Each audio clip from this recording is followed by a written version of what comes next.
Pernyataan Ketua BTN Soemarji mendapat sindiran dari Thomas Doll. Sempat heboh dengan pernyataan Soemarji yang merasa geram dengan pelatih yang tidak mau melepas pemainnya ke timnas beberapa hari lalu. Kini hal itu pun mendapat sindiran dari pelatih kepala Persija Jakarta Thomas Doll.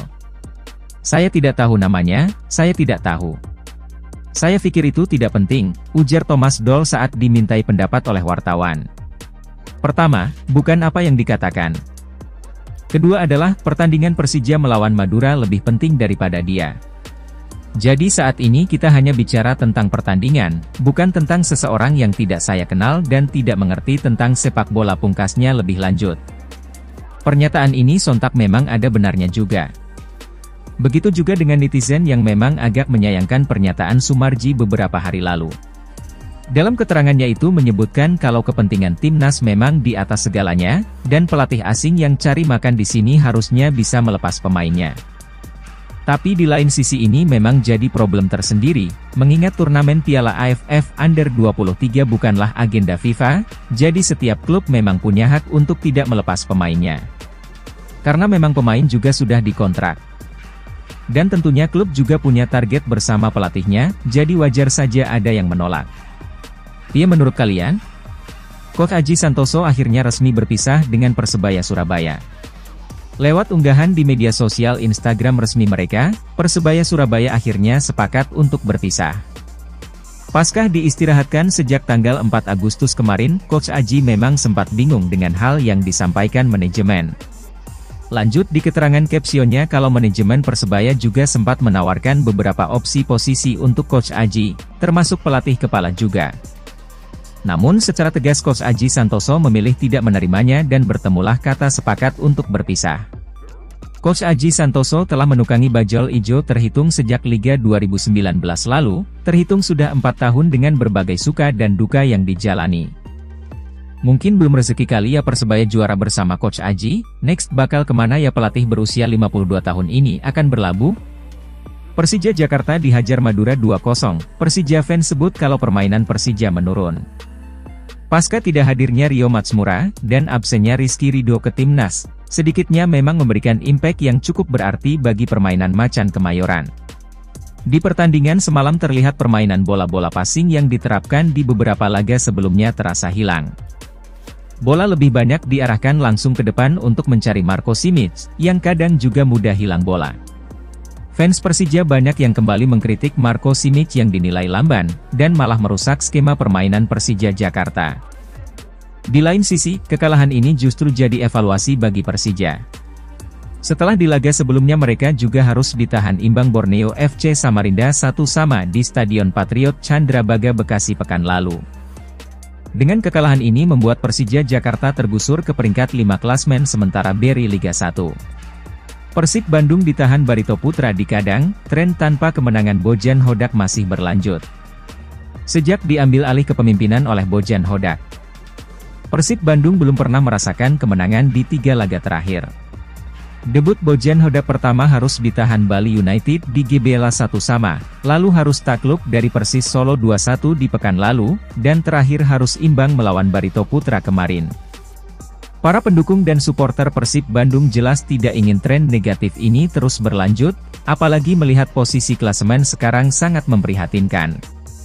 Persib Bandung harus puas berada di posisi 16 klasmen sementara Beri Liga 1 dengan poin 8, hasil 1 kali menang, 5 kali imbang dan 2 kali kalah. Hal ini membuat posisi Persib Bandung berada di zona merah atau degradasi. Cetak 1 gol dan 2 assist, Stefano Lillipali sukses bungkam Persikabo di Stadion Segiri. Meski harus bermain dengan 10 pemain sejak menit ke-30. Nyatanya Borneo FC mampu membuat permainan tidak berasa ada yang beda. Meski bermain dengan 10 orang, pasukan pesut Etam masih mampu menekan pertahanan Persikabo hingga unggul 3-0 setidaknya. 1 gol dan 2 assist dari Stefano Lillipali mampu membuat Borneo FC mempercundangi Persikabo. Skor akhir 3-2 tidak berubah sampai akhir laga, dan catatan ini membuat Stefano Lillipali mengkoleksi 3 gol dan 6 assist sampai Beri Liga 1 pekan ke-8 ini. Pia, menurut kalian, on fire banget nih Papa Vano, cocok gak untuk kualifikasi Piala Dunia nanti bersama timnas? Arema FC jadi satu-satunya tim yang belum pernah mencicipi kemenangan sampai pekan ke-7 BRI Liga 1. BRI Liga 1 musim ini dapat dikatakan jadi musim yang paling menyedihkan bagi Arema FC di 36 tahun terakhir. Pasalnya klub asal kota Malang ini jadi satu-satunya klub yang belum pernah merasakan kemenangan sama sekali. Dari total 7 pertandingan yang dilakoni, Arema FC meraih 2 kali hasil seri, dan 5 kali kekalahan. Hal ini menempatkan posisi Arema FC berada di posisi paling bawah zona merah. Beberapa terobosan mulai difikirkan, mulai dari mengakhiri kerjasama dengan coach Putu Gede, dan mendatangkan kiper asing, tapi belum ada perubahan yang berarti sama sekali. Wah, gimana nih pendapat kalian tentang Star Arema yang sangat buruk musim ini? Klub Liga 2 PSKC Cimahi pindah kepemilikan dan sekarang punya presiden klub komentator bola Rendra Sugiono. PSKC Cimahi resmi mengumumkan kepindahan kepemilikan klub ke PT Bintang Sepak Bola Dunia lewat unggahan akun Instagram resminya. Dalam hal itu juga disebutkan, kalau presiden klub juga berganti dan sekarang dipimpin oleh komentator bola Rendra Sugiono. Untuk nama dan home base-nya sendiri, Rendra Sugiono menuturkan tidak akan diganti dan berpindah. Karena mau mendapatkan dukungan dari supporter yang berada di wilayah tersebut. Hal ini jelas jadi langkah yang sangat menarik dan patut dicontoh, mengakuisisi tapi tidak berganti nama, apalagi pindah home base. Komentator yang sudah lama melintang di sepak bola Indonesia ini memang tidak asing di telinga para pecinta sepak bola nasional. Suaranya juga khas, dan punya jargon Sukardi percaya yang terbilang sangat menarik.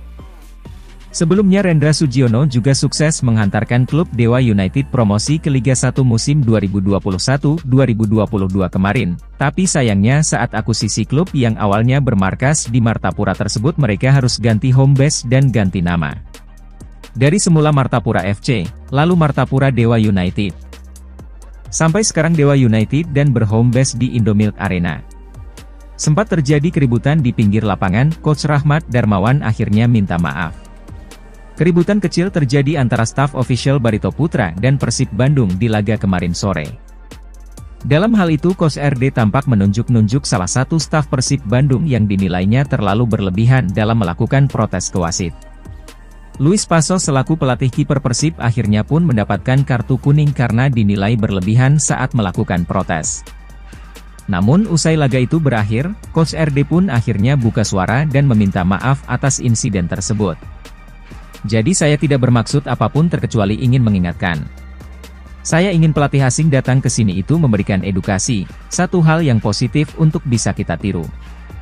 Kita contoh bukan malah menjadi dirigen untuk mengontrol apa yang diinginkan ucapnya. Tapi bagi saya tidak masalah. Yang penting saya menyatakan permohonan maaf kepada teman-teman yang ada di sini yang melihat kejadian tadi di lapangan, pungkasnya lebih lanjut.